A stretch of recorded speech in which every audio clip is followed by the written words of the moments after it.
dito tayo patungkol sa import ng Titan Ultra.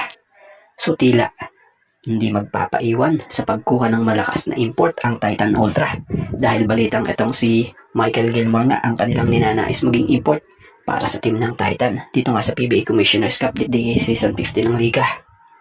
So batay sa ilang nabasa natin na report, tila nakikipag-usap na raw di umano ang nasabing koponan sa kampo ni Gilmore.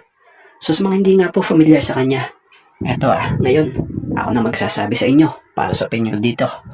Halimaw ito maglaro as a big man. Ito yung big man na kala mo nasa sa katawan ng guard. Wag na wag mo nga pakakawalan sa paningin mo, talagang iiwan ka niyan or sasalampakan ka din yan kahit pangaharapan. So siya nga, may taas na 6'11" na ngayon kung di tayo nagkakamali. Isa itong American Belgian. Mahusay na forward ito. May malawak ding experience sa paglalaro international. Kung saan nakapaglaro ito sa Europa, Asia, NBA G League. Kasama na dito yung naging stint niya sa Greece, Italy, China, Sweden, Turkey, and Germany. So asahan kung tuluyang mapush ito talaga sa ginagawang pakikipag-usap ng nasabing koponan kay Gilmore. So inaasahang magiging malaki talagang tulong ito para sa team ng Titan. Biruin mo grabeng ang lakas maglaro sa ilalim. Bukod dyan may shooting pa outside dahil sa pagiging versatile player niya. Kaya naman kung titingnan nyo itong import na ninanais ng Titan, ano masasabi nyo sa estilo ng laruan na to? At patungkol naman tayo rito sa kinuhang import ng Magnolia para sa next conference ng PBA na Commissioner's Cup. So humugot na nga po ang Magnolia ng isang power forward center na si Terrell Brown Suarez. Sa mga hindi nga po familiar sa 6'9" big man na ito, kasalukuyang 27-year-old ito, produkto ng University of San Diego, Toreros. Bagamat naging undrafted siya, taong 2022 sa NBA, nakapaglaro naman siya sa iba't ibang bansa gaya ng liga sa Czech Republic, Mexico, at Poland. So kung mapapansin nyo sa mga highlights ng laro nito kadalasan, yung laro niya talagang pambobrosko or pambroskuhan. Kalabawan kung kalabawan talaga sa ilalim. Bukod pa dun, maligsi rin ito. Kung saan inaasahang babagay ito sa sistema ng Magnolia dahil talaga namang kaya niyang sumabay sa takbuhan.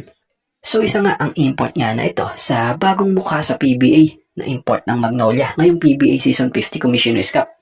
So may napansin lang tayo, talagang pang ilalim talagang big man talaga ang tinarget or tinatarget ng Magnolia for this conference na ito.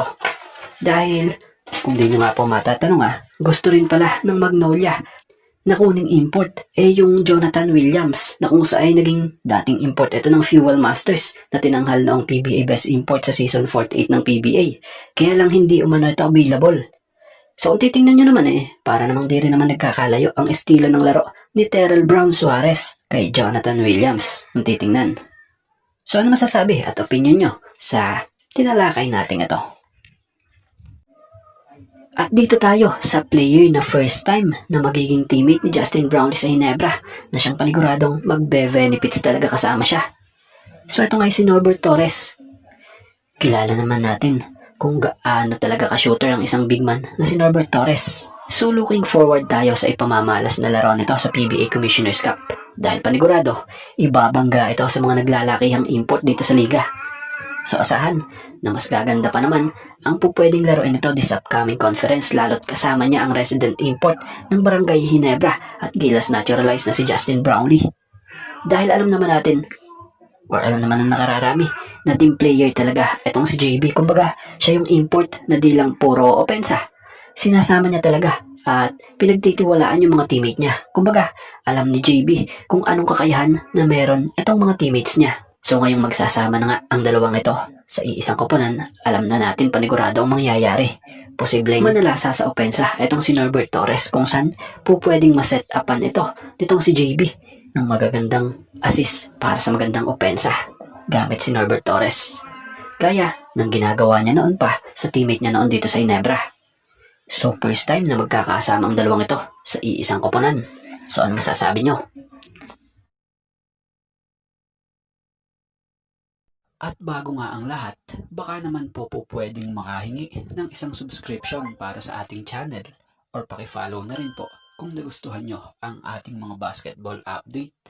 At kung ito na may makakabigat para sa inyo, kahit isang like and share na lamang po. Maraming salamat po.